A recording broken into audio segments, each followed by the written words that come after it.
A graça e a paz, amados pastores.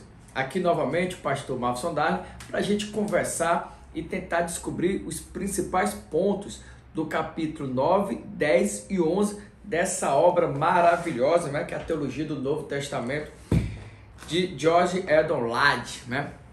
Veja só, por que hoje eu vou falar sobre os capítulos 9, 10 e 11?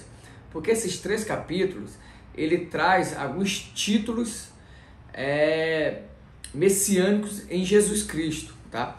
E aqui eu vou pontuar, eu vou ressaltar aqui aquilo que pode ser cobrado na prova.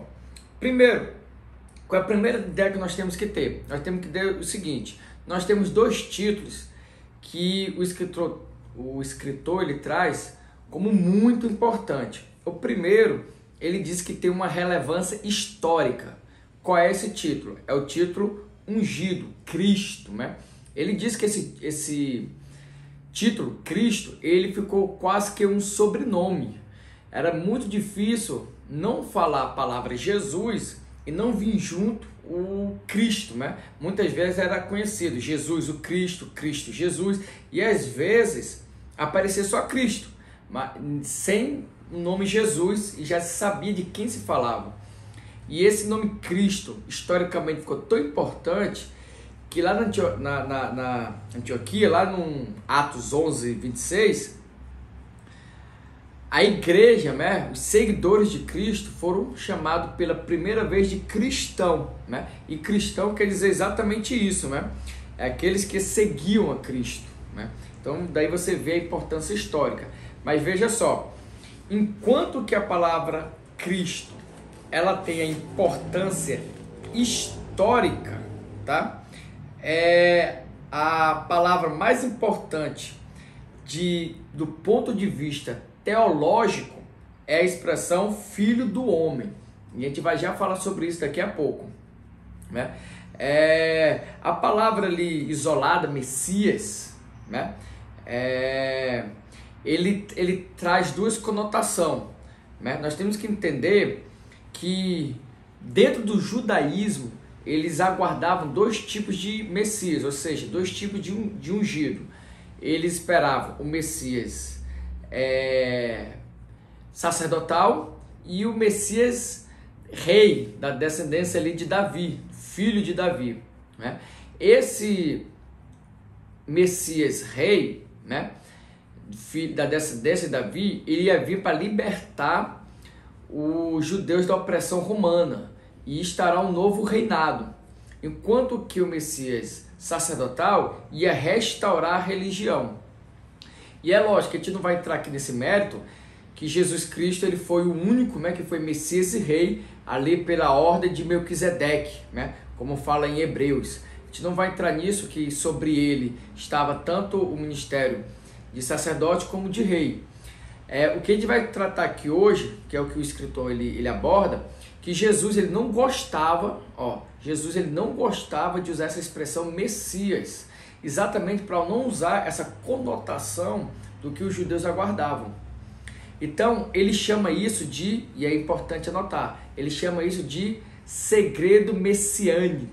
Qual é o segredo messiânico? Jesus sabia que era Messias, ele se manifestava como Messias, mas ele não usava a palavra Messias. Então você não vai ver Jesus se titulando Messias, né?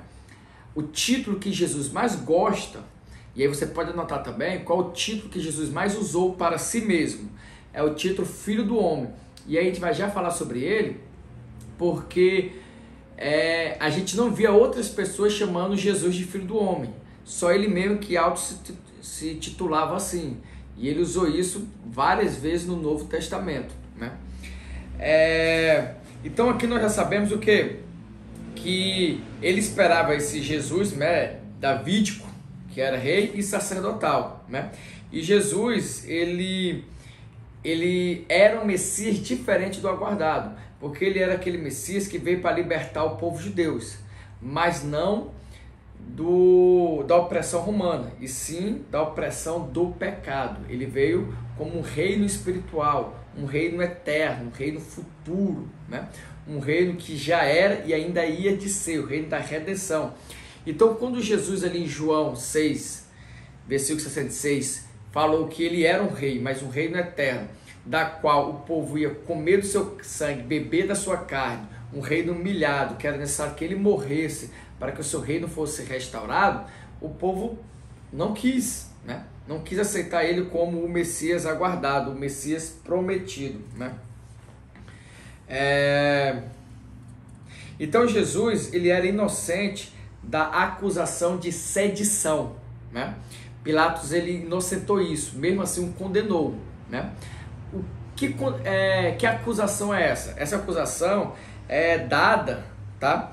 Quando alguém reivindicar ser um pretendente real, o que seria um desafio para o Império Romano, entendeu? Ou seja, quando alguém reivindica para si sua posição como rei, e Jesus, em nenhum momento ele faz isso, pelo menos não esse reino terreno, não o trono romano, né? Ele faz essa reivindicação, mas ele fala que seu reino é espiritual. Ele era sim o Messias, mas não o conquistador guerreiro das esperanças judaicas daquela época. Ele evitou, em virtude de suas implicações nacionalistas, com referências aos judeus. Na ocasião, aceitou o título, porém reinterpretou. Como é que ele reinterpretou o título de Messias? Ele reinterpretou com a nomenclatura Filho do Homem. E o Filho do Homem, nós já falamos que é o quê? É o título mais importante do ponto de vista teológico, porque do ponto de vista histórico é o termo Cristo, né? Cristo, daí vem a cristologia, né? Então nós já entendemos aí. Três fatos são importantes sobre a nomenclatura Filho do Homem, aqui na página 194. Qual é a primeira fato importante? É o único título que ele utilizou livremente. Então é o único título que Jesus utilizou livremente. 2. O título nunca é usado por ninguém, mas para designar Jesus. Ou seja, Jesus usou esse título várias vezes, livremente, espontaneamente, sem nenhum medo. Segundo, mas ninguém usava esse título, somente Jesus usava para se autodominar. E em terceiro lugar, não há evidências em Atos e nas epístolas de que a igreja primitiva tenha chamado Jesus de Filho do Homem. Agora vem um fato que você tem que anotar.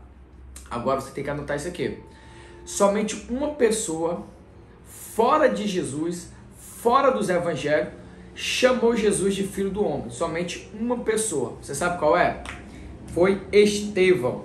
Então, a única ocorrência do título fora dos evangélicos é encontrada na visão de Estevão. Na verdade, nem é Estevão que fala, né? É a visão que ele tem, né? Ele fala, eis que vejo o Filho do Homem, né? O Filho do Homem é mencionado em Daniel. Então, o Antigo Testamento fala sobre o Filho do Homem, né? E é uma figura escatológica, messiânica, divina, que traz o reino aos santos afligidos sobre a terra, né? Nos evangelhos sinópticos, o Filho do Homem, ele tem três características. Primeira característica, que é o Filho do Homem no sofrimento e na morte, o Filho do Homem na glória escatológica e o Filho do Homem servindo na terra. Então, o Filho do Homem ele é trazido nos evangelhos de três maneiras. O Filho do Homem servindo na terra, o Filho do Homem sofredor, né? E esse Filho do Homem sofredor, ele vem para sofrer e morrer, mas posteriormente viria como Filho do Homem escatológico, para julgar, governar no reino escatológico de Deus. E aí tem a terceira característica, né? Que é o Filho do Homem apocalíptico, né? Escatológico. Então Jesus ele usa essa expressão bastante, né? Do Filho do Homem, tá? E aí eu vou aqui para a página 207, que ele vai falar de novo sobre o segredo messiânico, que Jesus ele não fala que é o Messias, mas ele troca esse termo Messias pelo Filho do Homem. Então o Filho do Homem está embutido ali, está dentro dele, escondido secretamente, a expressão Messias. que não é o Messias aguardado pelos judeus. É o Messias prometido nas Escrituras, prometido na Torá, prometido pelos profetas, tá? Que é aquele prometido que veio para trazer o reino de Deus aos homens. E aí agora nós vamos aqui para o capítulo 11, que ele vai falar sobre o Filho de Deus, né?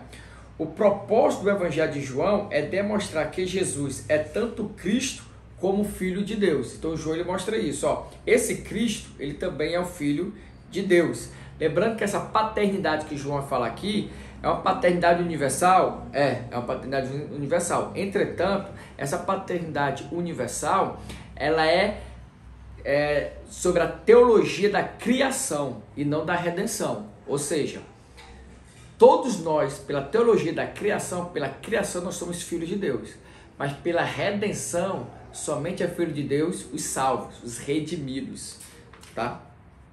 Então, esse Filho de Deus, ele é uma ideia do Filho de Deus messiânico, está presente na promessa feita a Davi. Ou seja, os judeus, ele tinha essa visão do Filho de Deus, tá? Ele via isso, ele tinha isso nítido, né?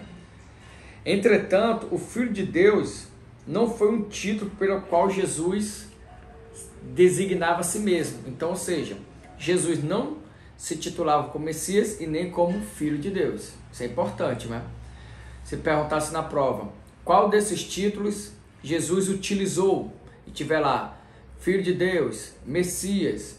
Então, esses dois títulos aí, nenhum deles Jesus utilizou. Se tiver Filho do Homem, ok. E pode vir ao contrário, né? Qual desses títulos Jesus não se utilizava, né? A expressão Filho de Deus não é equivalente a Messias. Não são termos diferentes.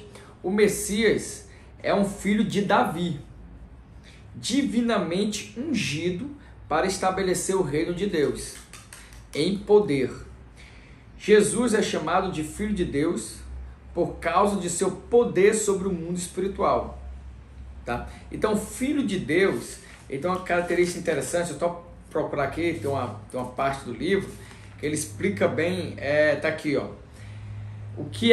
Por que o filho de Messias é o filho de Davi, a promessa davídica, da qual o ungido do Senhor e estabeleceu o reino de Deus. Já o Filho de Deus, ele traz uma conotação mais profunda, porque o Filho de Deus, de um modo único, né?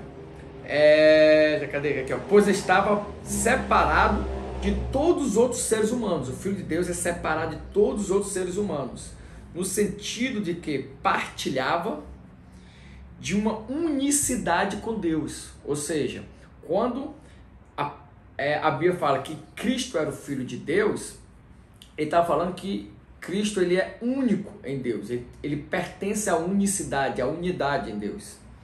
Algo impossível aos seres humanos comuns. Aí ele fala assim, ó, há uma conexão íntima entre a expressão filho do homem e filho de Deus. Ele diz que há uma conexão, há uma união entre essas duas expressões.